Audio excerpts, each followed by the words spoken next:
Realisasi program pembelajaran mata pelajaran IPS kelas 7.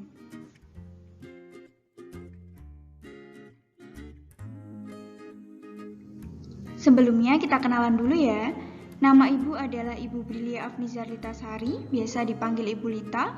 Bu Lita tinggal di Jalan Godean kilometer 8, Sidokarto, Godean, Sleman.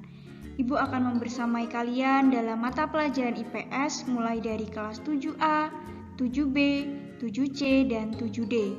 Serta Ibu juga akan membersamai untuk kakak kelas kalian yakni kelas 9A serta 9B. Yang pertama adalah kompetensi inti mata pelajaran IPS kelas 7. Kompetensi inti ini ada 4. KI 1 antara lain menghargai dan menghayati ajaran agama yang kalian anut. KI 2 antara lain menghargai dan menghayati perilaku jujur, disiplin, tanggung jawab, peduli, dan lain-lain. KI 3 antara lain kalian mampu memahami pengetahuan dari hasil pembelajaran IPS yang akan kita jalankan selama 1 semester ke depan. KI 4 antara lain mencoba, mengolah, dan menyaji dalam ranah konkret. Kalian bisa cermati sendiri untuk kompetensi intinya. Beralih ke kompetensi dasar untuk mata pelajaran IPS kelas 7. Kompetensi dasar ini ada 2. Yang pertama KD 3.1 dan 4.1, yang kedua adalah KD 3.2 dan 4.2. KD 3.1 antara lain memahami konsep ruang dan interaksi antar ruang di Indonesia serta pengaruhnya terhadap kehidupan manusia dalam aspek ekonomi, sosial, budaya, dan pendidikan. KD 3.1 ini nantinya adalah KD mengenai ranah pengetahuan, sedangkan KD 4.1 merupakan ranah keterampilan. Kemudian KD 3.2 yakni mengidentifikasi interaksi sosial dalam ruang dan pengaruhnya terhadap kehidupan sosial, ekonomi, dan budaya dalam nilai dan norma serta kelembagaan sosial budaya. Masih sama KD 3.2 untuk ranah pengetahuan, sedangkan 4.2 untuk KD keterampilan. Dalam semester ini kita hanya akan mempelajari 2 bab saja. Yang pertama mengenai manusia, tempat, dan lingkungan, sedangkan bab 2 adalah interaksi sosial dan lembaga sosial.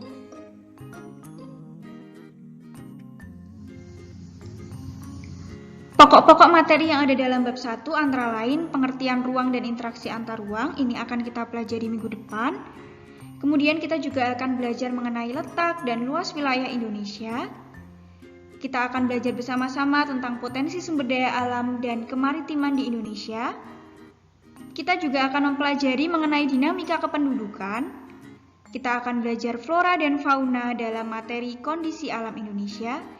Dan yang terakhir kita juga akan belajar mengenai perubahan akibat interaksi antar ruang. Ini untuk bab 1, silahkan dicermati.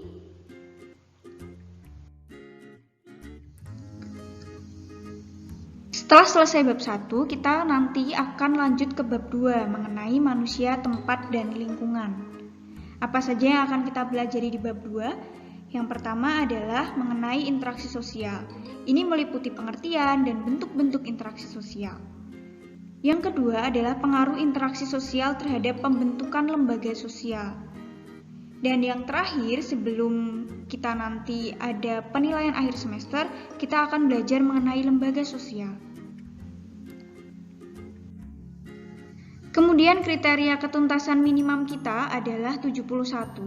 Jadi diharapkan kalian mendapatkan nilai minimal setiap kuis atau setiap ulangan harian adalah 71.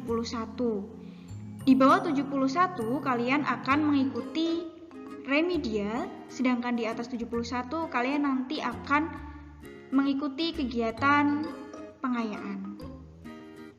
Diingat-ingat ya, nilai kalian harus paling sedikit 71, tidak boleh kurang dari 71.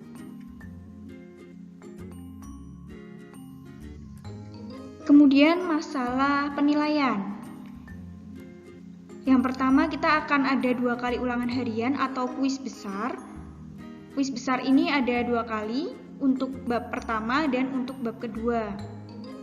Kemudian 1 kali penilaian tengah semester dan 1 kali penilaian akhir semester. Untuk penilaian tengah semester, penilaian akhir semester, dan ulangan harian nanti akan diatur kemudian.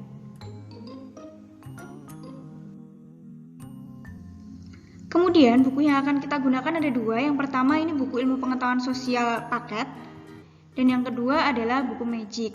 Kalian sudah mengambilnya, tentu saja kalian bisa gunakan dua buku ini sebagai referensi atau acuan belajar kalian setiap hari.